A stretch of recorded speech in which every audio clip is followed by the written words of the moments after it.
Bonjour tout le monde, bienvenue à cette journée de symposium des Montgolfières. On va vous présenter aujourd'hui les officiels du côté de la compétition. Et je vais être accompagné de Jacques et on a un modérateur qui est Johan qui va prendre en note les questions, va me transférer les questions lorsque vous allez avoir des questions via le chat durant la présentation. Problème technique, on met ça on. Et voilà. Donc, juste pour te présenter un peu notre expérience. Bonjour, pour ceux qui ne me connaissent pas, je m'appelle Jacques Batalon. Je fais de la montgolfière depuis 1991.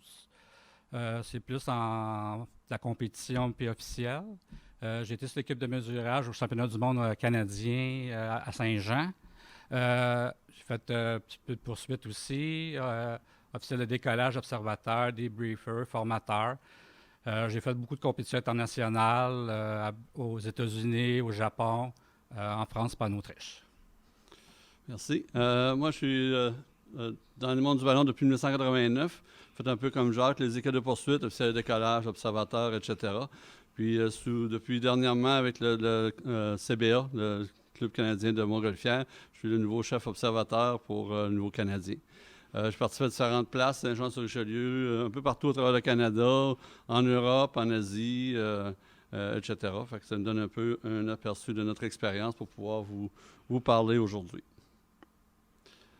L'agenda aujourd'hui, ce qu'on va regarder, c'est le but de la présentation, c'est comment on va préparer les officiels pour le championnat canadien. Expliquer c'est quoi les compétitions. On va parler des définitions. Il y a des termes qui sont assez spécifiques. Et ça se passe en anglais, il faut qu'on vous donne un peu l'information de ce côté-là. C'est quoi le rôle d'un officiel en compétition? On va se concentrer beaucoup sur les règles et les pénalités pour informer à tous les endroits que les pilotes pourraient perdre des points. Et ça donne une idée qu'est-ce qu'on doit observer pour prendre en note. Puis après ça, c'est au juge ou au directeur de compétition de décider le nombre de pointages qui pourraient être perdus. Et comment prendre les mesures, enregistrer les informations. Puis on va passer aussi à une idée là, de qu'est-ce que ça a l'air, le formulaire et les feuilles de tâches. Festival ou fiesta. Non compétitif ou amical. Décoller d'un certain endroit commun la plupart du temps. Voler un certain temps. Visualiser un vol, un bon terrain pour atterrir. Puis atterrir. Ça, c'est le côté fiesta. La compétition, c'est quoi exactement? C'est plus, c'est pas une question de vitesse, mais de précision. Les pilotes, en général, sont supposés avoir tous les mêmes vents, mais en théorie, ça devrait tous aller dans la même direction, mais les vents, en réalité, ça varie d'une altitude à l'autre. Et c'est ce qui fait que le pilote doit soit décoller d'un même endroit, puis se diriger vers un même endroit, mais le fait que les vents sont différents d'une altitude à l'autre, mais il y en a que c'est pour ça qu'on en voit des fois qui sont à gauche ou à droite et qui n'ont pas toute la même orientation. Fait qu'ils doivent planifier leur vol pour atteindre la cible qui est à une certaine distance, soit de 3 à 10 km de distance du point de départ. Puis sur la cible, ils doivent lancer un marqueur qui, à partir de ça, c'est le marqueur qui est le plus proche de la cible, mais c'est ça qui va déterminer le vainqueur ou celui qui a le plus de pointage par rapport à cette cible-là. Puis c'est une cumulation de pointage d'une cible à l'autre et sur l'ensemble de la compétition pour déterminer c'est qui est le meilleur des pilotes. Et ça donne un aperçu justement des vents à différentes altitudes peuvent être dans différentes directions. Bon, la suite de la compétition. Il y a plusieurs règlements à suivre, et surtout les PZ, les Prohibited Zones qu'on appelle en anglais. Il y a des règles de compétition. Il ne faut pas faire de contact au sol. Suivre les règlements pour éviter les pénalités. Il y a des tâches qui sont définies avant le décollage par le ballon master ou le directeur de la compétition. Puis c'est ça, il faut anticiper les variations de vent parce qu'il peut y avoir plus d'une tâche à chaque envolée. Alors, les vents ils ont des chances de changer de direction ou de force au fur et à mesure que la compétition avance. Puis c'est ça, il faut qu'ils trouvent des bons vents puis se retrouver le plus proche possible des cibles. Fait que le but pour faire ça, mais c'est de se mesurer. Le but d'une compétition, c'est de se mesurer d'un pilote à l'autre.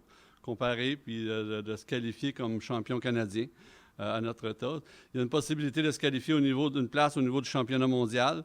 Le championnat canadien amène à des places. Il y en a 2 places canadiennes au niveau du championnat mondial. Fait que ça peut, les meilleurs peuvent se positionner au niveau du championnat mondial.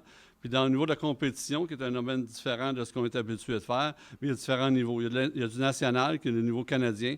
Il y a de l'international. Il y a des choses qui existent, soit Amérique du Nord, européen, des choses comme ça. Puis tu as toujours le mondial, qui est l'ultime, là, c'est le championnat mondial, qui a lieu à peu près une fois aux 2 ans. Bon, les tâches. À 8.2, il y a un test de compétition simple ou multiple. Ça explique un peu, c'est ça. Une tâche, c'est que tu décolles, tu lances un marqueur, puis tu atterris. Au niveau d'un marqueur, moi, ce que vous voyez aussi, vous avez les chiffres, ça donne, quand vous allez participer à une compétition, vous allez recevoir les règles de compétition et chacun des paragraphes est numéroté. Puis ici, les définitions qu'on a mis ici, à ce moment-là, quand vous allez suivre une compétition, vous allez pouvoir vous référer aux règles pour avoir la vraie description là, au niveau de la compétition. Fait qu'ici, ce qu'on a sorti, c'est un sommaire. Un marqueur, c'est quoi? Un marqueur, c'est un petit sac en nylon qui doit peser 70 grammes. Il y a un ruban de 170 mètres de long. Ça mesure 10 cm de large. Puis normalement, c'est des couleurs différentes. Chaque cible, tu lances un marqueur de couleurs différentes pour les distinguer. Puis chaque marqueur est identifié avec le numéro du compétiteur pour pouvoir le différencier de l'un et de l'autre. On a la marque. En anglais, c'est un marque puis marker. La marque, c'est le point au sol qui est en dessous du marqueur. Quand un marqueur tombe à terre, on doit faire un point. Normalement, c'est un point avec un cercle autour qui indique l'endroit où le marqueur est tombé. C'est pratique quand on prend des mesures sur les routes ou des choses comme ça. On prend une mesure. Avant d'enlever le marqueur, on fait une marque, on met le numéro. Comme ça, si on a affaire à retourner, on sait à quel endroit était le marqueur, puis on peut le remesurer par rapport au centre de la cible. OK, les PZ, les zones prohibées ou interdites. Il y a 3 types, jaune, rouge ou bleu. La jaune, c'est qu'on ne peut pas décoller ou atterrir. Souvent, c'est des cultures, des fermes. Rouge, c'est une altitude minimum à respecter. Ça, c'est les bases militaires, les champs de dynamite ou les fermiers qui sont pas gentils. Puis bleu, altitude maximum à respecter. C'est des zones contrôlées par la tour. Ça, c'est les zones aériennes. Exactement. Les coordonnées. Quand on va à la compétition, puis pour les pilotes, on donne des coordonnées qui vont donner l'endroit où la cible ou un but va être donné. Normalement, les coordonnées sont données à 8 digits. 4 pour montrer le ouest-est et 4 autres pour montrer le nord-sud. Ce qu'on représente sur le dessin ici, là. C'est justement des coordonnées. Mettons 21-52, on se trouve justement entre le 21 et le 22. C'est 21-52, c'est à peu près entre les deux. Et la même chose entre le 0,9 et 10, c'est 54, c'est à peu près au centre. Et là, juste là. C'est pas évident, ça. Et voilà. Fait que ça donne une idée, c'est des coordonnées. Fait que sur une carte topographique, on est capable de retrouver le point, la convergence vers une cible, puis les pilotes utilisent ça pour savoir dans quelle direction ils devraient planifier leur vol, puis trouver les vents pour se retrouver dans cette direction-là. OK, le but. Ça, c'est un endroit de la carte défini par des coordonnées de référence. Ça peut être une intersection. C'est souvent donné avant chaque tâche, est donné par le directeur de compétition. Ou ça peut être aussi, selon certaines tâches, c'est le pilote qui doit le donner à l'observateur avant de décoller. Le but légaux, intersection de route, les routes numérotées, on ne peut pas utiliser ça comme but, comme les autoroutes, la 10, parce que ça peut être un petit peu dangereux pour aller les mesurer. Puis, s'il y a une cible présente à un but, les mesures sont alors prises à partir de la cible. Si c'est une intersection, habituellement, c'est le centre de l'intersection qui est pris comme cible. Exactement. La cible, la différence entre la cible et le but, ça va être une intersection.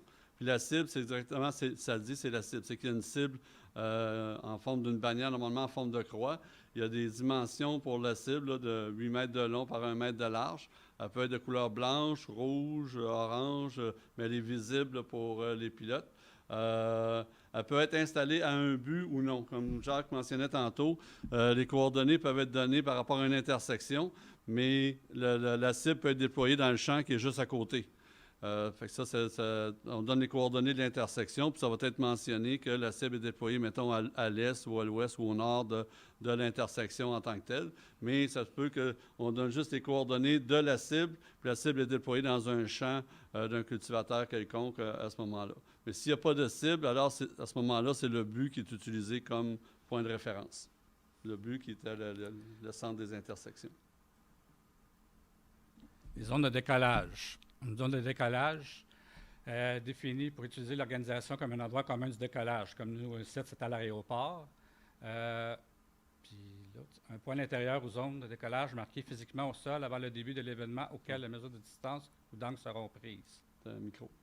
Oups, je suis passé. Excusez.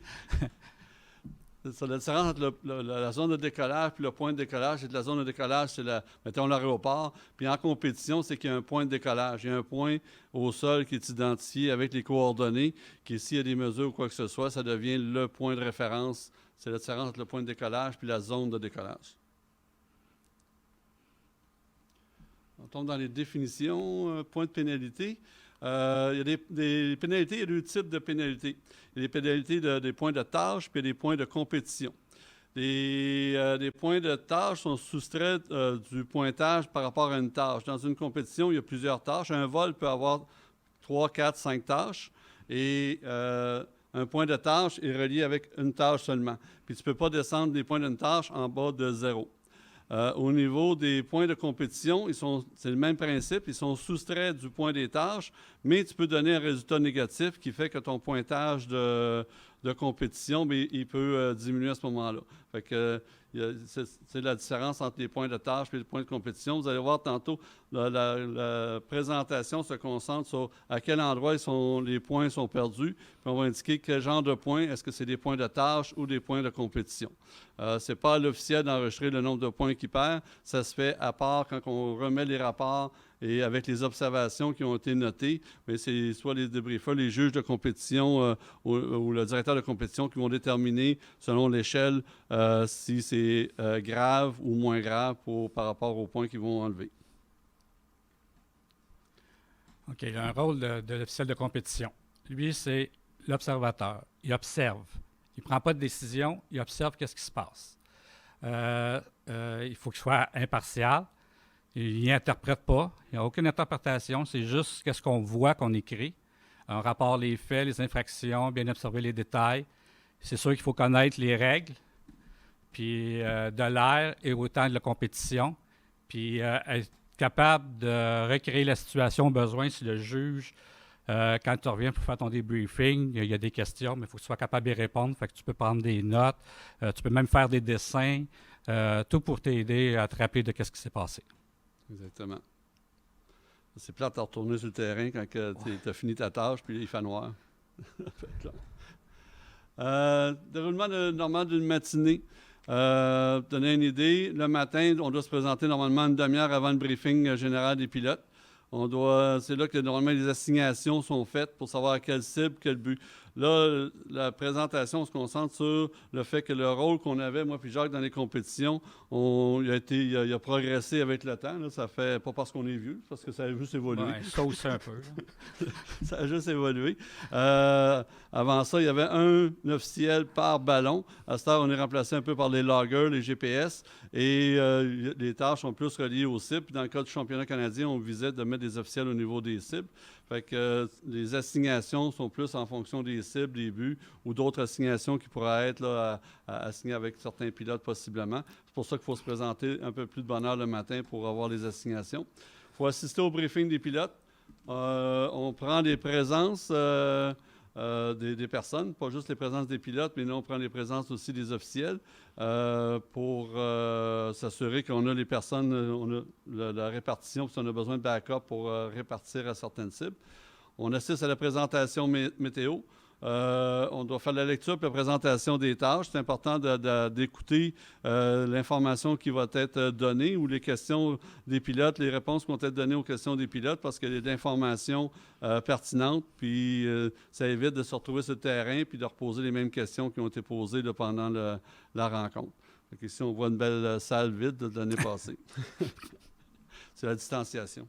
Oui, c'est ça. Bon, déroulement normal d'une matinée, le vol.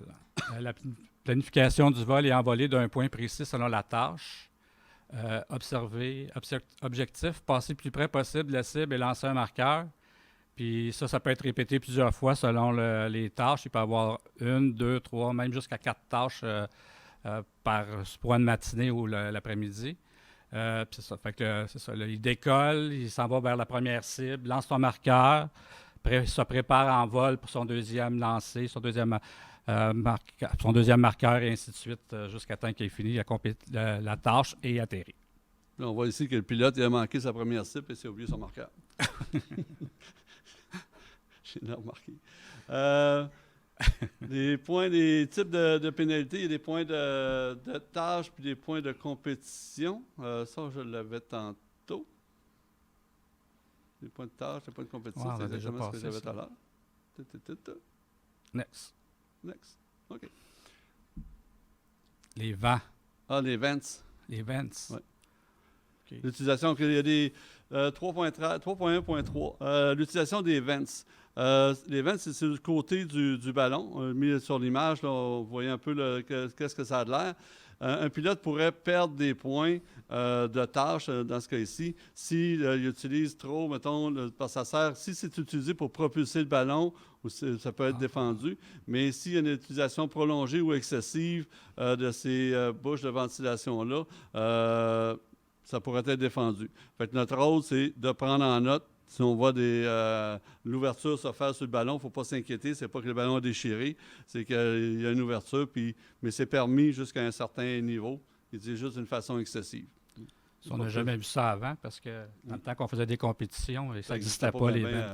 À l'époque, moins. Les dommages, c'est ça, il faut prendre en note. Si jamais vous apercevez, vous voyez des dommages après la montgolfière, c'est sûr, il faut tout écrire. Comme qu'on dit, on fait juste observer, fait qu'on prend des notes. Puis ça, c'est tout le temps les juges qui vont décider qu'est-ce qu'il faut faire avec ça. Puis coordonnées, c'est pénalité pour déclarer. OK, si la personne a des coordonnées à écrire, soit sur le marqueur ou qui te donne des points, mais il faut s'assurer que c'est les bonnes coordonnées avec le but que le pilote a donné, sinon il perd des points lui. Si les coordonnées ne sont pas assez précises, s'il a mal écrit ses chiffres ou quoi que ce soit, il peut être pénalisé puis perdre des points parce qu'il n'a pas appliqué son écriture. Un 5 ressemblant à un 6 ou des choses comme ça. Bien, c'est la responsabilité du pilote de bien inscrire ces informations pour que ce soit précis à ce moment-là. Ici, on parle des tâches multiples. Normalement, à moins d'être spécifié, les tâches, normalement, ont lieu dans dans la séquence qui sont mentionnées sur la feuille. Mais des fois, ils peuvent mentionner sur la feuille de tâches que les tâches peuvent être volées dans une séquence selon la discrétion des pilotes. Mais en temps normal, mettons, ça devrait être volé selon la tâche. Si ce n'est pas volé selon la tâche, mais il pourrait y avoir des pénalités d'appliquer parce qu'il y a eu, soit il s'est mis un avantage en le faisant dans un ordre inverse ou quelque chose comme ça. Puis il pourrait aussi avoir des pénalités s'il ne lance pas la bonne couleur de marqueur sur la bonne cible. S'il était supposé lancer, mettons, le marqueur rouge sur la première cible, puis le marqueur jaune sur la deuxième, puis il a fait l'inverse, mais il pourrait avoir des points de pénalité d'appliquer par rapport à ça aussi. Fait que c'est au pilote à porter attention. Nous, on va prendre les mesures, on va prendre en note ces genres d'informations-là sur les feuilles au niveau des cibles. Il y a eu un marqueur rouge au lieu d'un jaune, puis c'est à l'équipe après qui va décider des pointages. Les retards. Un compétiteur peut entrer en retard à un point de signal de 50 points de tâche jusqu'à 5 minutes avant le début du décollage ou 100 points de tâche par la suite. Ça, j'ai rarement vu ça, un pilote en retard. Puis les officiels ne sont pas disponibles à donner des briefings personnels aux pilotes. C'est ça, nous, les officiels, on ne donne aucun avantage à personne. Si nous parle des questions, tu poses des questions, tu dis demande au ballon de master ou au directeur de de compétition, on n'est pas là pour donner des avantages à personne. Ça, c'est ça dit, c'est si le pilote n'est pas là, mettons, au briefing, et qu'il y a un roll call, une prise de présence au niveau des pilotes, et le pilote n'est pas là, puis il se présente après ça dans le champ pour le décollage. Nous, on n'a pas d'informations à donner. On doit s'assurer, lui, il doit s'assurer d'aller chercher l'information au niveau du ballon de Meister, puis d'avoir l'autorisation de participer. Puis là, à ce moment-là, c'est là qu'il va perdre des points de tâche s'il arrive en retard, mettons, au briefing ou quoi que ce soit. Là, Ici, au niveau des terrains de décollage, le compétiteur doit s'assurer d'avoir la permission du propriétaire parce que les points de décollage, le terrain de décollage, mais quand c'est un terrain de décollage individuel, ça veut dire que ce n'est pas, mettons, d'un point commun de décollage. Il choisit son endroit de décollage, mais il doit respecter le terrain du propriétaire. Même chose que si c'est un atterrissage. Fait qu'il doit demander la permission à l'occupant ou au propriétaire avant de décoller. Si on se rend compte de certaines choses, c'est de le prendre en note parce qu'il pourrait avoir des pénalités de jusqu'à 250 points de tâche là-dessus. Terrain de décollage individuel. Les terrains de décollage individuels ne doivent pas être à l'extérieur de la zone de compétition. C'est ça. Habituellement, c'est la map quand qui est donnée au début à chaque pilote. Ça, c'est probablement normalement, c'est la zone de compétition. Alors, tous les terrains de décollage individuels doivent être pris dans sa zone-là. Puis terrain de décollage, c'est la même chose, les deux. C'est qu'il y en a un pour terrain de décollage. Il ne peut pas être à l'extérieur de la zone. Puis l'autre, une fois qu'il est gonflé, tu ne peux pas le déplacer puis le ramener. Il faut que tu le dégonfles, puis le relocaliser, puis le regonfler. Mais ça, c'est toutes des choses qui... C'était quand on faisait de l'observation. Aujourd'hui, on est plus à une cible. Fait que c'est des choses qu'on n'aura pas à vérifier. Normalement, oui. Au niveau des procédures de décollage, si le directeur de compétition peut assigner des endroits de décollage s'il y a un terrain de décollage commun, puis dire que disposer les ballons d'une certaine façon, puis normalement, les pilotes doivent respecter ces endroits-là. Là, j'ai mis une idée, mettons, sur la map, mettons A8 ou B9, là. Mais si les pilotes ont à se plaindre et ils disent « j'ai pas assez d'espace » ou quoi que ce soit, ça revient toujours au directeur de compétition à prendre la décision et non pas les officiels qui sont sur le terrain. Les véhicules. Bien, c'est sûr, chaque pilote est responsable de son véhicule. Puis il n'y a pas de véhicule, pas plus d'un véhicule par ballon pour être présent dans la zone de décollage pendant la période du décollage pour des pénalités jusqu'à 100 points de tâche. Puis aucun véhicule ne peut entrer dans une zone de décollage une fois que le drapeau jaune est levé, sauf avec permission du directeur de décollage. Fait que c'est la même chose, c'est 100 points de zone de tâche. C'est ça. C'est pour ça qu'on demande que les véhicules aussi soient identifiés avec les numéros du ballon. Normalement, c'est un véhicule par ballon, puis il n'y a pas d'autres véhicules qui rentrent. On ne s'ostine pas avec, mais on devrait regarder la chose, mais prendre en note parce qu'il pourrait y avoir des points perdus. Il y a une période pour le décollage. Normalement, il y a une période spécifiée pour le décollage. Fait que le décollage, le pilote ne peut pas décoller avant ou après la période de décollage. Il peut y avoir des points de pénalité, puis ça va par minute, ou par partie de minute. Fait que si tu as traversé, mettons, ça a pris, mettons, 1 minute et quart, mais tu es tombé dans la 2e minute, mais tu es 100 points de pénalité si tu as décollé 2 minutes en retard. Le seul temps où ce que le décollage est permis, c'est si le pilote fait une demande d'extension. Le pilote peut faire une demande, appeler le directeur d'envolée et faire une demande, dire pour une raison X. Mais là, c'est le directeur d'envolée qui va le permettre, puis il va contacter. Normalement, le directeur d'envolée va informer les officiels qui sont sur place pour dire tel pilote, puis il y a une extension, puis on lui donne 5 minutes de plus. Ça, c'est des notes qu'on va prendre à ce moment-là. OK, des temps d'extension. Le compétiteur peut demander une extension de temps au directeur de décollage. L'officiel peut lui accorder ce temps s'il est satisfait que le compétiteur a été retardé par une action d'un officiel, un autre compétiteur ou une cause en dehors de son contrôle. Mauvais fonctionnement d'équipement exclu. C'est ça. C'est ça qu'il vient d'expliquer. C'est ça. Si c'est à cause de l'équipement, normalement, l'extension, c'est pas une raison suffisante pour donner une extension. J'ai rarement vu ça. J'ai vu des extensions pour chercher le marqueur. Mais pour le décollage. Pas pour le décollage. Le décollage, j'ai jamais vu. Les animaux culture, il y a une section qui dit que les compétiteurs ne peuvent pas voler au-dessus des animaux, des bâtiments qui contiennent des animaux.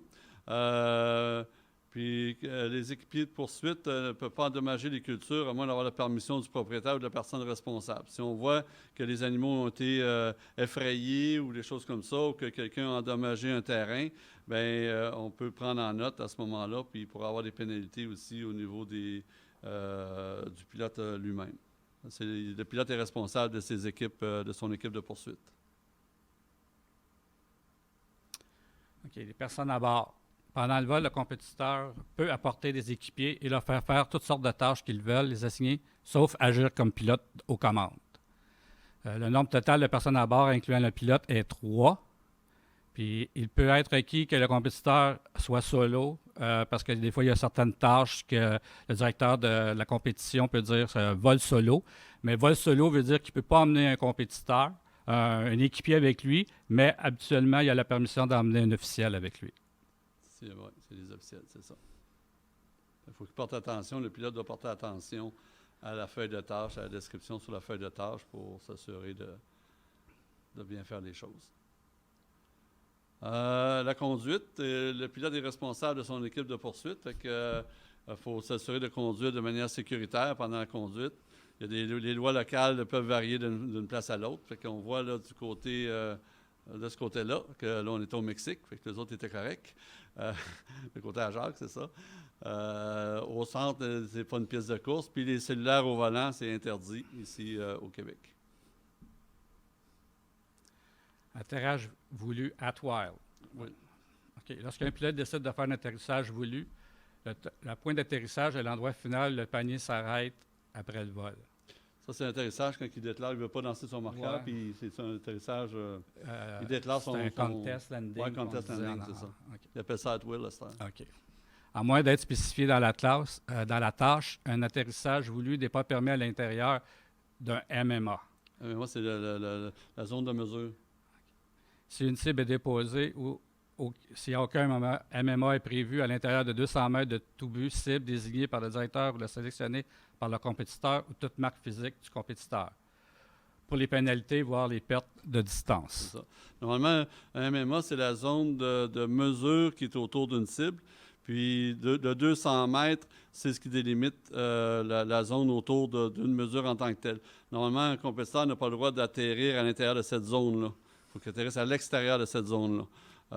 Fait que s'il atterrit à l'intérieur, il va perdre. Il y a des points qui vont être associés par rapport à ça. Les atterrissages de compétition. La position de pointage pour un atterrissage de compétition, c'est l'endroit final que le panier est arrêté. Il ne doit pas avoir d'aide physique pour arrêter le panier par le personnel qui est autour en tant que tel. Il faut que le panier soit complètement arrêté. Tous les marqueurs sont à l'heure tous les marqueurs qui n'ont pas été lancés sont considérés du même point. Fait que s'il a atterri, il décide de faire un atterrissage, puis qu'il y avait 2 marqueurs dans son panier, puis qu'il y a 2 cibles, mais il y a un des marqueurs qui est mesuré à la première cible, puis l'autre marqueur va être mesuré à l'autre cible, qui peut être à quelques kilomètres de là. Mais ça devient comme son drop, là, son lancer à ce moment-là. Et puis, c'est ça, comme je mentionnais, un atterrissage comme ça aussi, il ne peut pas être à l'intérieur du 200 mètres de la cible. Sinon, il y a des pénalités au niveau de perte de distance ou des choses comme ça qui sont associées par rapport à ça. Puis quand c'est un panier, le point de mesure entre la cible et le panier, c'est toujours le point le plus proche. Ce n'est pas le centre du panier, c'est le côté qui est le plus proche, le point le plus proche entre le panier et la cible. Contact au sol. Après avoir passé les limites de la zone de décollage, aucune partie du ballon ou attachée au ballon peut faire contact. Ça veut dire s'il y a une corde ou quoi que ce soit qui touche une cime d'un arbre ou d'un bâtiment, ben, c'est une pénalité. C'est exactement. Là, il y a une deuxième définition au niveau des contacts au sol. Il parle d'aucune partie du ballon ou attachée au ballon encore peut faire un contact solide avec le sol. Il faut prendre en note le type de contact qu'il y a eu. Fait que ça peut être brossé ou si ça a été un contact solide. Je mets un exemple, mettons, contact avec l'eau ou quelqu'un qui peut se ralentir avec des arbres ou se promener au-dessus d'un champ puis de se ralentir pour essayer de reprendre une nouvelle direction, des choses comme ça. Ça peut être considéré comme des contacts solides avec le sol. Si c'est proche de la zone de marquage, la zone de pointage, c'est important à noter. À noter aussi si c'est avant la zone de pointage ou si c'est après, parce que si elle a lancé déjà puis c'était après, l'influence n'est pas la même. Fait que c'est des détails qui sont importants à noter si vous êtes autour d'une cible, si vous voyez qu'il y a des choses qui ont lieu de ce côté-là. Une note pour les contacts au sol. Le compétiteur ne sera pas pénalisé si ces deux règles pour un seul contact au sol. OK, ça veut dire s'il fait 2 contacts, il y a juste un qui va compter. Un contact est considéré solide s'il est prolongé ou le résultat occasionne un changement de motion du panier ou d'une enveloppe. C'est ça qu'en commanderie expliquait. S'il touche au sol, puis ça le permet d'aller prendre 6 pieds à gauche, puis ça l'approche de la cible, c'est ça qui est un contact. Si vous voyez l'enveloppe bouger, ça vous donne une indication qu'il y a un contact assez solide. C'est pas juste comme brosser ou frôler quelques parties ou quelque chose qui traîne. Là, voir le mouvement du ballon, ça peut vous donner un indice aussi du type de contact. Puis ça fait partie des détails à noter sur les feuilles à ce moment-là. Les permissions pour récupérer. Le compétiteur doit s'assurer d'avoir la permission encore du propriétaire ou de l'occupant, celui qui est responsable du terrain, avant d'entrer sur le terrain. Il y a des terrains qui peuvent avoir des signes là, par rapport à c'est des terrains privés. Et si on entend parler, si on voit des choses que les gens, puis encore là, c'est encore un véhicule de ce côté-là, fait qu'ils doivent respecter là, les propriétaires. Déclaration par le compétiteur. Il y a des pénalités pour une déclaration tardive parce que souvent, il faut que tu donnes ta coordonnée de décollage avant de décoller, mettons à 15 minutes avant le décollage, ou tu as jusqu'à telle heure pour donner. Alors, c'est très important de prendre l'heure qui te donne les coordonnées sur ta feuille, parce que si c'est passé l'heure de demander sur la tâche, alors il y a des pénalités de tâche. C'est ça. C'est similaire à l'heure de décollage. Il y a un temps pour déclarer ses cibles, puis il y a un temps pour décoller, fait qu'ils doivent respecter ces périodes-là. Ça, tout est écrit, ces tâches. C'est pas nécessairement à chaque tâche, mais ça peut arriver à certaines tâches. Exactement. Marqueur. Le marqueur, normalement, c'est fourni par l'organisation. Ils sont utilisés pour déterminer la marque en tant que telle. Le compétiteur est responsable de les ramasser avant de partir. Fait que s'ils ont oublié et est rendu dans le champ, bien, il faut que ça soit aussi, ils ont perdu en chemin entre les deux parce qu'il est tombé de ses poches. C'est sa responsabilité. Il ne doit pas être modifié. Quand on dit modifié, bien, mettons, normalement, il devrait être, la queue du marqueur devrait être libre, il ne devrait pas avoir des nœuds dedans, ou regarder avec les élastiques, des choses comme ça, ou de rattacher des poids dessus. Ça ne doit pas être modifié d'aucune façon. Puis si un marqueur est modifié ou utiliser un marqueur qui est non autorisé, utiliser un autre type de marqueur qui n'est pas celui qui est fourni par l'organisation, il pourrait avoir des points qui pourraient être perdus à ce moment-là. S'il a oublié son marqueur et qu'il lance sa bottine, ben, c'est sa responsabilité. Il n'y aura pas de points. OK. Les gravity drops, lancement par gravité. Ça, sur certaines tâches, ça peut arriver. Ça veut dire que le pilote, il ne peut pas comme faire la roue pour lancer son marqueur ou quoi. Il doit faire comme un gravity drop. Ça veut dire qu'il tient au bout de la main le marqueur sans bouger la main, ou juste en ouvrant la main. C'est ça qu'il appelle un gravity drop. Exactement. Ça, c'est observé surtout aux cibles. Si c'est marqué comme un gravity drop, tu as bien observé le type de lancer à ce moment-là. C'est juste, il tient sur le bord du panier, puis le marqueur doit descendre verticalement. Normalement, il n'y a aucun mouvement horizontal. Puis, un lancement libre, il appelle ça un free marker drop. Mais là, il peut être complètement, comme je mentionnais, ça, c'est un lancement normal. Là, tu déroules, il doit s'assurer que le marqueur est déroulé. Il n'y a pas de mécanisme utilisé, à part que le bras. Il n'y a pas un lance-pierre ou quoi que ce soit qui va lancer le marqueur. Il doit juste être lancé de manière par le bras. On peut le twister, donner des motions dans ce sens-là, mais pas plus que ça. Il y a des pénalités s'il n'y a pas d'avantage à donner par rapport à la compétition. Est-ce qu'il doit être lancé par le pilote? Il n'est pas obligé d'être lancé par le pilote. Il peut être lancé par quelqu'un qui est dans le panier. Comme on mentionnait au début, ceux qui sont dans le panier peuvent être assignés différents rôles, sauf le rôle de pilote aux commandes. Ça veut dire de jouer avec les brûleurs ou quoi que ce soit, d'agir comme pilote. Mais le lancer un marqueur, un autre dans le panier pourrait le faire. Là, ici, on voit les deux experts qui lancent des marqueurs l'année passée. Pénalité non spécifiée. Compétiteur commettant une infraction à toute règle de compétition dans laquelle aucune pénalité n'est spécifiée peut quand même avoir une pénalité, distance, angle ou temps, appliquée à son résultat ou une déduction de points. Ça c'est... C'est étiquette, ce sera une infraction de la route ou des choses comme ça. c'est ça. Une infraction de distance. Un compétiteur atterrissant dans un MMA n'aura aucun résultat pour sa tâche. S'il n'y a pas de MMA, l'atterrissage à l'intérieur de 200 mètres d'un but, s'il sera pénalisé 200 points de la tâche, comme André expliquait. S'il y a une zone de 200 mètres alentour de la... Fait qu'il ne peut pas atterrir dans cette zone. Non. Puis c'est ça. Il y a plusieurs règlements qui mentionnent les types de points, des points de compétition ou des points de tâche qui disent spécifiquement, quand tu fais telle affaire, il y a des points qui sont associés. Mais pour moi, il n'y a peut-être pas de points associés pour certaines choses. Je ne sais pas, moi, une conduite rapide ou des choses comme ça. Mais si c'est à la discrétion du directeur d'envoler, si, mettons, ça arrive une fois, il peut y avoir une notification, mais si ça revient par la même personne, il pourrait perdre des points là, de compétition. C'est le directeur qui décide s'il y a des points là, pour des pénalités qui sont non spécifiées. C'est ça que ça veut dire, cette règle-là. Il se donne l'opportunité de rajouter des pénalités au besoin. Des infractions de distance. Un compétiteur qui décolle trop près du but. Normalement, c'est une distance, mettons, de 3 ou 5 km entre les deux, puis tu décolles à l'intérieur de ça, mais c'est considéré comme un avantage, mais tu vas perdre, ils vont te rajouter de la distance. Fait que s'ils déclarent un but en dehors des limites de la tâche, ou qu'ils abusent des limites de distance, mais ils peuvent perdre des points. Fait que ici, les points sont calculés d'une façon différente. C'est des points de tâche qui sont calculé sur le pourcentage du dépassement. Puis au-dessus de 25 bien là, il est calculé. Quand ils font les calculs, il y a des calculs avec des groupes A et B. Je ne rentrerai pas là-dedans. C'est assez complexe. Ils ont fait des logiciels aujourd'hui qui font tout ça. Mais il y a différents classements au niveau des pilotes pour calculer les points et comment ça se répartit. Et un compétiteur, à ce moment-là, pourrait se retrouver dans la partie B pour le calcul du pointage qui pourrait être affecté au niveau de sa tâche à ce moment-là.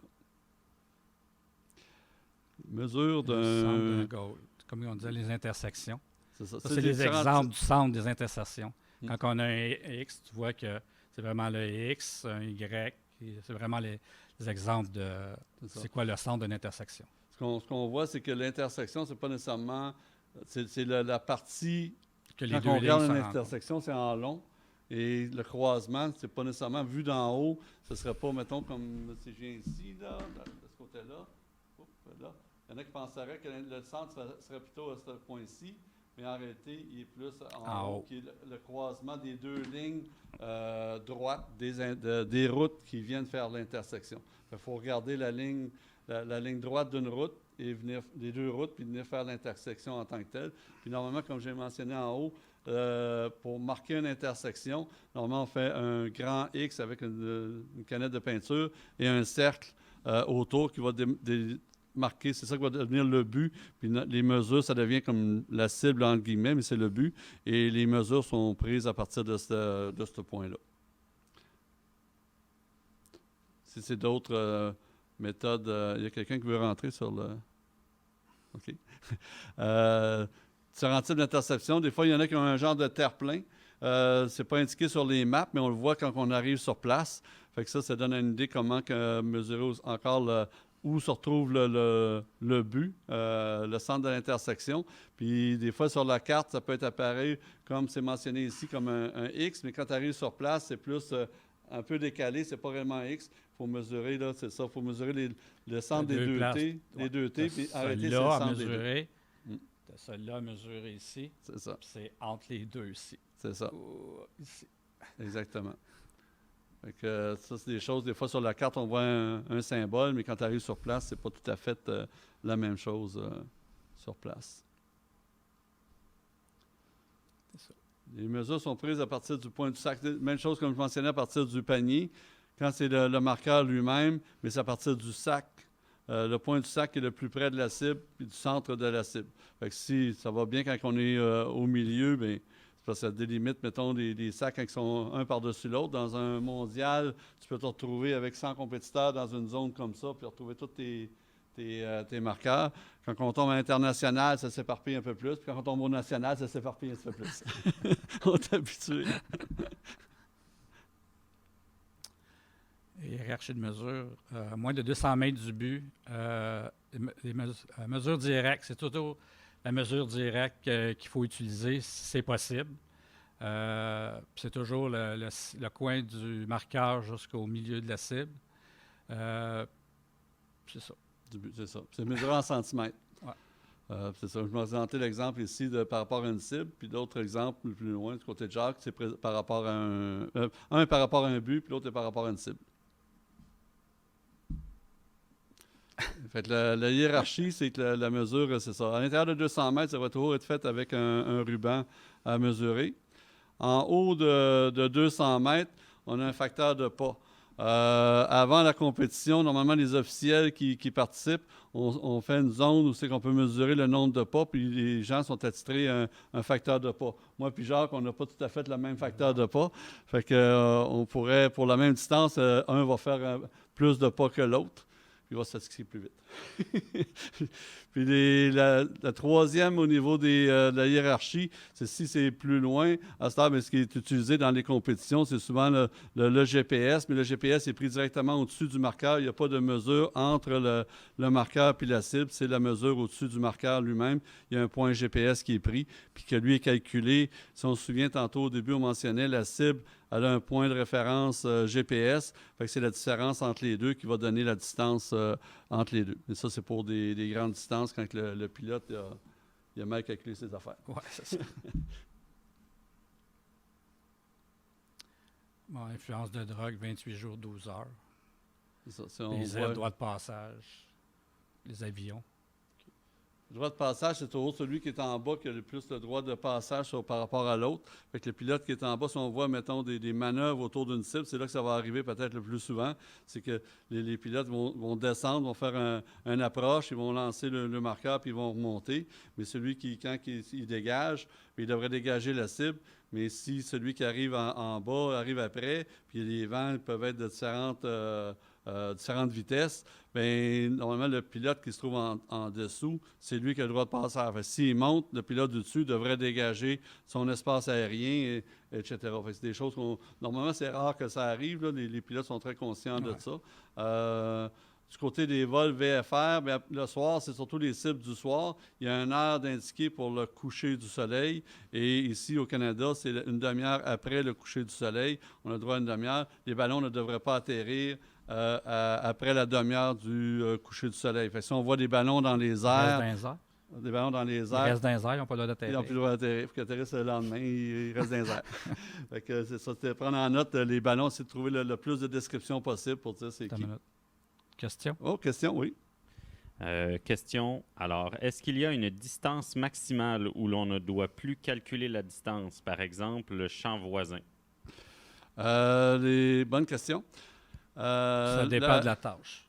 Ça dépend de la tâche. La tâche va décrire s'il y a une zone de mesure. Des fois, il y a une zone maximale pour mesurer un marqueur. Fait que des fois, ils vont donner un rayon autour du, ils vont dire, mettons, 60 mètres ou 200 mètres, comme tantôt on le voyait, 200 mètres de la cible. Puis ils peuvent dire qu'en dehors de cette zone-là, c'est non valable. Des fois, c'est non spécifié. À ce moment-là, ça peut être 1 km, 2 km. Il n'y a pas de... À ce moment-là, ce qu'on fait, c'est au lieu de mesurer à la cible en tant que telle, on mesure à une intersection qu'on retrouve sur la carte et pour trouver des points d'intersection et mesurer cette intersection-là.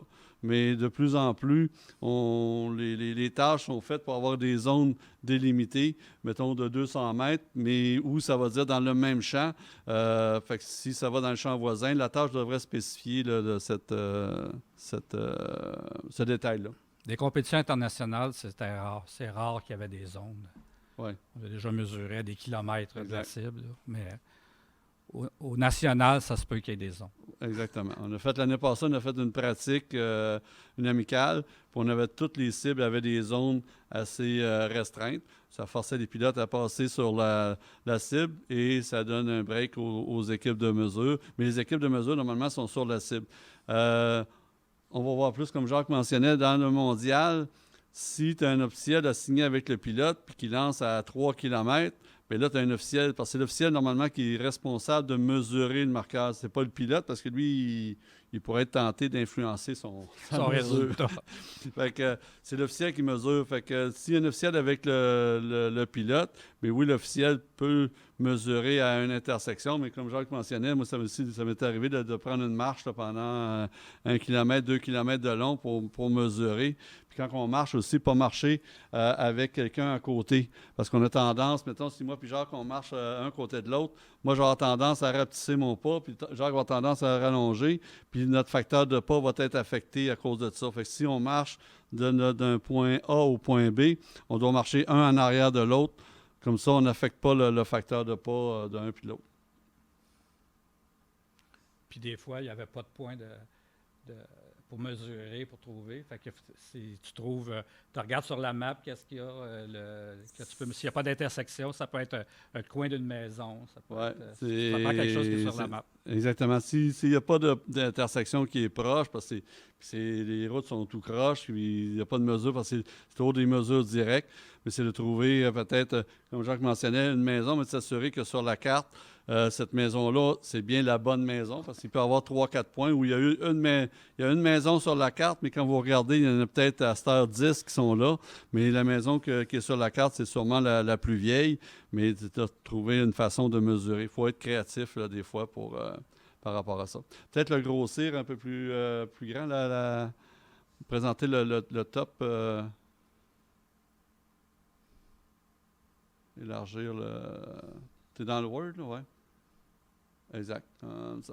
Ici, on va vous présenter une feuille de tâche que ça se représente. Qu'est-ce que vous allez retrouver sur une feuille de tâche, normalement en compétition? Les feuilles de tâche sont distribuées aux pilotes et aux officiels. Puis, c'est revu. Le détail est revu avant l'envolée. Puis, ça permet aux pilotes de poser des questions avant de partir, etc. Puis, ça donne... Normalement, on devrait trouver toute l'information... OK, c'était pas la feuille que j'ai faite, mais... OK. Ouais, c'est pas tout à fait la feuille que j'ai faite. On va se débrouiller avec celle-là. Il y a eu des modifications dans la présentation. OK. En haut, normalement, on va retrouver ce qui est par rapport à l'envolée. Fait que ça dit, mettons, la fenêtre de décollage de telle heure à telle heure, il y a combien de tâches, la date, les PZ, l'endroit de décollage, c'est-tu un endroit commun ou c'est des endroits individuels? Ça va donner si c'est un vol solo. QNH, je ne me souviens pas c'était quoi. Pas si les pilotes savent c'est quoi QNH. Les deux pilotes qui sont des acolytes et qui ne suivent pas. QNH, avez-vous une idée, c'est quoi? Dans la top de la tâche, ouais, en haut. Ton curseur presque... Juste en haut de lever du... Le lever coucher du soleil est indiqué, mais QNH, je ne sais pas. Si on a la réponse, on va revenir.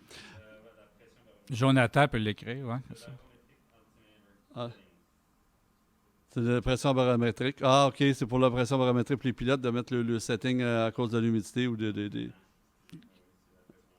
OK. Fait qu'une tâche, chaque tâche est décrite individuellement. Mettons comme un Judge Declare Gold. En passant, c'est dans une compétition, même au championnat canadien, ces informations-là vont être mises principalement en anglais. L'anglais est la langue officielle pour les compétitions. S'il y a des choses qui sont de façon en français et en anglais, c'est l'anglais. S'il y a des ambiguïtés, c'est l'anglais qui va primer. Actuellement, il n'y a pas le numéro de... Oui, c'est ça, je les avais toutes modifiées. OK. Normalement, tu as le numéro de... Tu as Judge Declare Gold, puis tu as le numéro de la tâche. Mettons, tu aurais 15.1... je pense que ça, c'est 15.3. Correspondant au livre de règlement. C'est ça. Dans le livre de règlement, ça donne toute l'information. Puis il va vous donner, mettons, 15.3 A. Mais le A, ça va dire la description de la cible. Si c'est une cible, fait que là, on a juste à inscrire le A, puis on va dire si c'est une cible, on doit dire si c'est une cible ou un but, et on va donner des informations, comme dans ce cas ici, on donne les coordonnées, le 45-25 et le 73-16. là, on a ajouté de l'information disant que c'était le 227 chemin de la Grande Ligne à Saint-Alexandre. Ça, c'est de l'information supplémentaire. Normalement, l'information des coordonnées devrait être suffisante pour le pilote. On indique aussi le MMA, là, à droite, la zone de mesure, qui est un rayon de 60 mètres du centre de la cible. On a dit que c'était les coordonnées. Ça ne dit pas qu'il y a une cible. Fait que c'est des coordonnées d'un but. Il n'y a pas de cible de déployer. On dit que c'est un marqueur jaune. La période de pointage se termine à 20 h. Fait qu'ils ont jusqu'à 20 h. Quoique le coucher du soleil, c'est à 19h20. Ils devraient avoir lancé avant. Petite erreur à dispatcher. La zone de pointage, c'est toute la carte. Quoi qu'ils ont un rayon autour. Et le style de lancer, c'est un lancer libre. Fait que dans ce cas-ci, il peut lancer le marqueur avec ses mains. Là, il peut donner une motion du marqueur. Oui. Tâche numéro 2. Oui? Question? Une autre question. Jusqu'à quelle distance doit-on marcher versus utiliser les coordonnées GPS? Ça dépend de ta forme physique. Il n'y a pas vraiment de limite. Il n'y a pas vraiment de limite. Tant que tu vois jusqu'à l'intersection où tu as ton point, tu es capable de le voir à vue, puis tu es capable de le marcher, tu le marches. Oui, c'est ça. Il n'y a rien de spécifié dans le règlement là-dessus. L'idée, c'est d'avoir une mesure en ligne droite. Fait que si l'intersection, tu as une intersection en ligne droite, puis même si ça serait 1 km, 2 km, 2 km, c'est peut-être loin, là, mais 1 km peut peut-être se voir, puis on peut marcher, mais ça dépend de la condition physique. Sinon, ce serait de le mesurer. Il n'y a pas de... Il n'y a rien de spécifié dans le règlement par rapport à ça. Mais à ce temps, vu que les GPS sont de plus en plus utilisés, à l'époque on l'a fait, les GPS étaient moins utilisés. La méthode de prendre un point GPS était pas mal moins préconisée. Le dernier mondial que j'ai fait, c'était juste des coordonnées GPS. Chaque observateur est obligé d'avoir son propre GPS. Fait qu'on faisait toutes les coordonnées en GPS. OK, fait que c'est ça. Oui?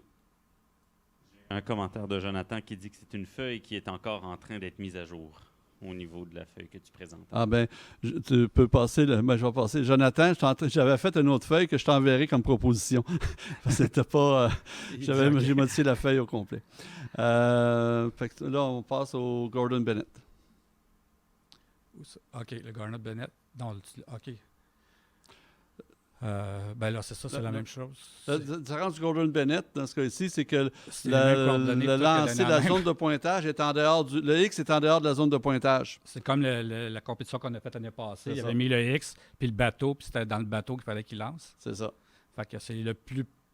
Sur le bateau, mais le plus proche du X. C'est ça, exactement. Fait que il y a une zone de pointage qui est définie. Dans ce cas-ci, c'est un rectangle. Ça peut être n'importe quoi, une forme, ça peut être une étoile, ça peut être n'importe quoi. C'est spécifié à quel endroit il va se situer par rapport au X, mais c'est juste pour mélanger un peu le compétiteur. Puis le compétiteur qui arrive des fois dans le rush du moment, oublie qu'il ne fallait pas qu'il lance sur le X. Il va lancer sur le X au lieu de lancer dans la zone, puis il vient de perdre tous ses points. Au mondial à Saint-Jean, il l'avait fait. Il avait mis le X juste à côté de la piste, à côté de la piste. Puis la zone il fallait qu'il lance sur la piste. Sur la piste, exactement. Oui. Oui. Reference intersection versus goal intersection, est-ce que la distinction est toujours utilisée? Un goal intersection, c'est un but qui est donné par le directeur de compétition quand on détermine une cible par rapport de s'en aller à tel endroit. Un reference intersection, c'est plus par rapport à une mesure. Quand tu as lancé un marqueur, puis là, tu ne mesures pas à un but, mais tu mesures à une autre intersection qui est quelconque sur la map. Ça, c'est plus un reference intersection qu'un goal intersection. As-tu d'autres questions? Non? Pas d'autres questions? OK. La tâche numéro 3 dans ce cas-ci, un Judge Declare Goal. Un Judge Declare Goal, c'est pas ça qu'on avait en haut? Attends. C'est la même affaire. C'est la même affaire qu'en haut. C'est le même principe qu'en haut. C'est le même principe qu'en haut.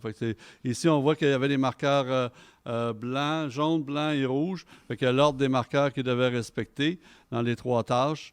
et il y a différentes coordonnées, différentes choses là, au niveau des tâches. Fait qu'il peut, on a vu, moi j'ai vu là, dans des mondiales là, jusqu'à 5 tâches pour le même envolé. Ils peuvent avoir 5 ou 6 tâches.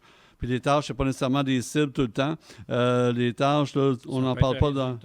Ça peut être le résultat de 3 cibles. Ça peut être un point de décollage, une cible, son point d'atterrissage, qui va être un coude, qui va devenir, mettons, le plus petit angle possible, mettons, entre son point de décollage, la cible, puis son point d'atterrissage, d'essayer de faire un angle avec ça pour permettre, mettons, de donner trouver les meilleurs vents qui va faire un coude. Fait qu'il y a différentes alternatives au niveau des tâches, mais étant donné qu'on ne travaillera pas avec les pilotes comme les observateurs on le faisait, on n'est pas rentré dans la description de chacune des tâches par rapport à ça. Oui?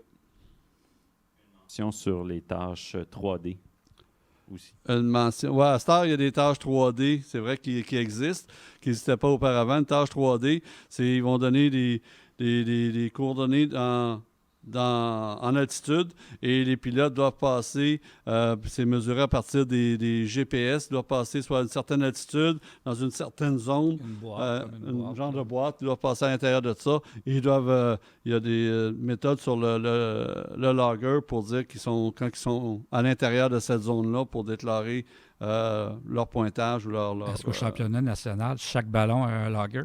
Oui. C'est ça. Au national, il va avoir chaque ballon au national qu'on va avoir, il va avoir cette méthode-là de logger. Jonathan aussi, faire, oui. à l'intérieur. Oui, Jonathan, oui, on le voit à l'écran, il fait signe que oui. C'est bien. Fait que ça va pour. Ça, c'est un exemple de feuille de tâche qui va être révisée. On va aller à l'autre feuille qui est une feuille au niveau des feuilles de mesure. Chacune des cibles devra avoir une feuille de mesure. Et sur la feuille de mesure, pour distinguer s'il y a 4-5 cibles, on va rester un peu en haut, va donner l'information par rapport au vol. Fait que la date, on retrouve la date, le coucher, le décollage, si c'est le type de décollage, la fenêtre de décollage. Si c'est un vol solo ou non, c'est important pour ceux, si on est à la cible, de voir si le pilote était seul ou non. Au niveau de la tâche, mais étant donné qu'on est dans une, mettons s'il y a 4-5 tâches, mais la feuille de la cible numéro 1 soit la cible numéro 1, ainsi de suite. 2, 3, 4. Ici, on voit là justement un Judge Hitler Goal, c'est 15.2. La description est là. Les coordonnées sont là. La description de la cible, ici, on dit que c'est une intersection, mais ça aurait pu être une cible à l'ouest de l'intersection. Ça aurait pu être une description par rapport à la cible. On dit que la période de recherche, c'est 4 heures. La période de pointage se terminait à 20 heures. Le marqueur, il est jaune et le rayon pour la mesure autour de la cible est de 60 mètres. Fait que ça donne l'information pour l'équipe de mesure à cette cible-là. Il y a un espace pour indiquer les numéros des pilotes ici avec leur distance, toujours des distances en mètres. Fait que chacun des pilotes sont indiqués ici. On a 2 rangées. Au championnat canadien, on visait une trentaine de pilotes. Et en bas, on peut faire un dessin de la cible, peu importe la cible, avec le positionnement des marqueurs. Aussi, inscrire des notes. Inscrire des notes, ça peut servir pour inscrire des notes, etc. Parce que ces feuilles-là vont être utilisées pour cumuler les pointages des différents compétiteurs qui ont passé sur la cible. Fait que chaque cible, chaque endroit qui a des mesures va avoir une feuille de ce type-là aussi. Est-ce qu'il y a des questions? On est rendu à la période de questions. Ça a bien été. 1 heure. Fait que j'espère que ça a fait le tour de l'information. Ça vous donne un aperçu sur quoi porter attention si vous êtes assigné une cible, si vous êtes en déplacement, vous voyez des choses. L'idéal, comme on mentionnait, c'est de rapporter des faits. On n'interprète pas, on rapporte des faits. Mettez le plus de détails possible. On ne donne pas d'informations. C'est ça. Mettez le plus de détails possible pour recréer l'information. Les personnes qui doivent relire ça, pensez que si vous relisez votre feuille l'année prochaine, êtes-vous capable de vous souvenir de ce qui est écrit et qu'est-ce qui s'est passé. C'est la meilleure façon de mettre des notes et mettez-vous l'un celui de l'autre qui va le lire et qui n'a aucune idée, qui n'était pas sur place. Pour ça toujours prend mieux l'information. plus que pas. Exactement. C'est mieux d'en mettre plus que pas assez. et ça conclut. Tout le monde va recevoir, là, durant la semaine, tous ceux qui ont participé vont recevoir un lien. Et par rapport à tous les modules du symposium et même de l'extra qui ont été faits là, pour le symposium, vous allez tous recevoir un lien au courant de la semaine. Puis vous allez pouvoir revoir cette présentation-là si vous en avez besoin. Fait que, une question. Alors, comment les officiels vont faire pour trouver les cibles exactes? Les cibles exactes? Bien, ils vont être assignés à une cible avant de partir. En fait, je crois que la question est plus c'est comment déterminer le centre du X si on décide de faire un intersection. OK. Mesurer, faire l'intersection. Ah, une intersection? Oui. Ben, c'est parce que là, c'est dur à expliquer comme ça. Habituellement, c'est que tu. C'est ça monte. OK. Celle-là ici? Oui, celle-là ici monte. Habituellement, qu'est-ce que tu fais? C'est que ça va toujours mieux à deux personnes. C'est que tu te mets chaque côté de la rue. Mettons, tu es sur le rang camp, là, en haut. Là. OK, mets-toi sur la première, l'autre. Celle-là? Oui, celle-là ici. Okay. Mettons, tu seras en camp. OK, bien celle-là, OK. Fait que tu te mets à chaque bord de la rue.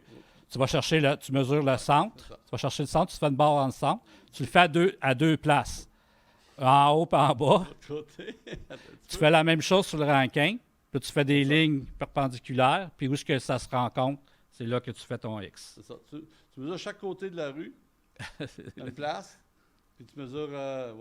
c'est ça. Chaque côté de la rue, un endroit. Non, tu n'as pas besoin d'aller les deux bords. Tu restes sur le même côté. Sur le même côté. Tu te fais deux lignes, comme une là, puis une un petit peu plus loin. Ouais. Tu vas chercher le centre, tu te fais une ligne qui traverse la rue jusqu'à l'autre côté. Puis là, après ça, tu fais la même chose sur le ranking. Tu te fais deux lignes, tu fais une ligne comme dans le centre. Tu fais une ligne, puis où est-ce que ça se croise, c'est là ton centre. C'est ton centre.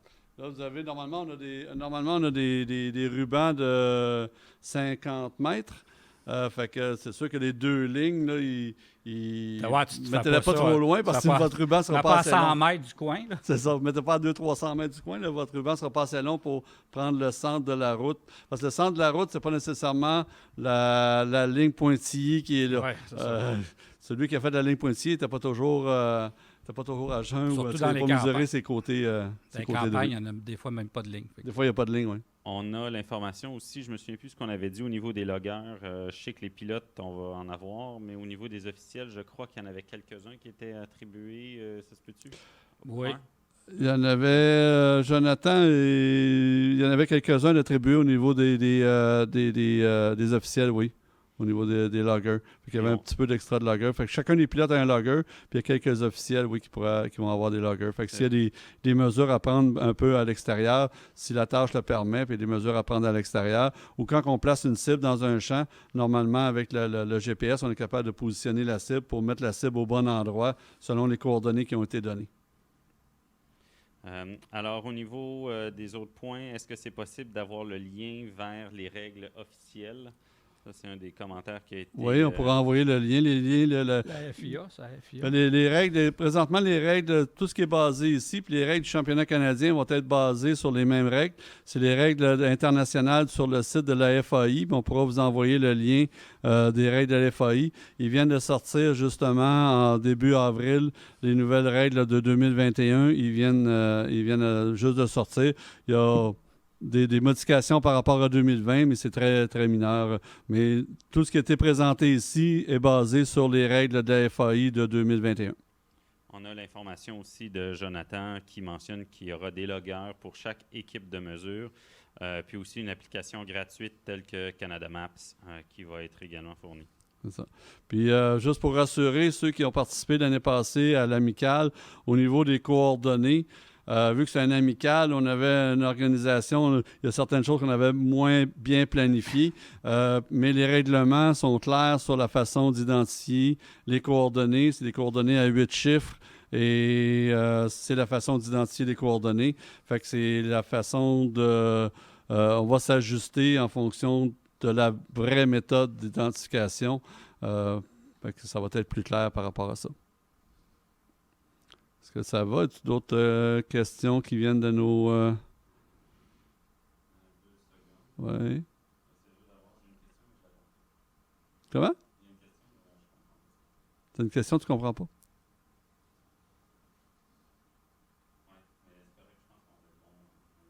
Correct.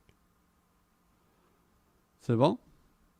Ça conclut notre présentation d'aujourd'hui. Merci tout le monde pour votre participation. Ça fait drôle de donner une classe aussi. On ne voit pas personne. Hein? On voit du monde sur l'écran, mais on Avec la entend... tête élevée en regardant. C'est ça. On ne peut pas dire à quelqu'un « tu suis pas ». Ben, merci tout le monde, puis on espère se revoir bientôt.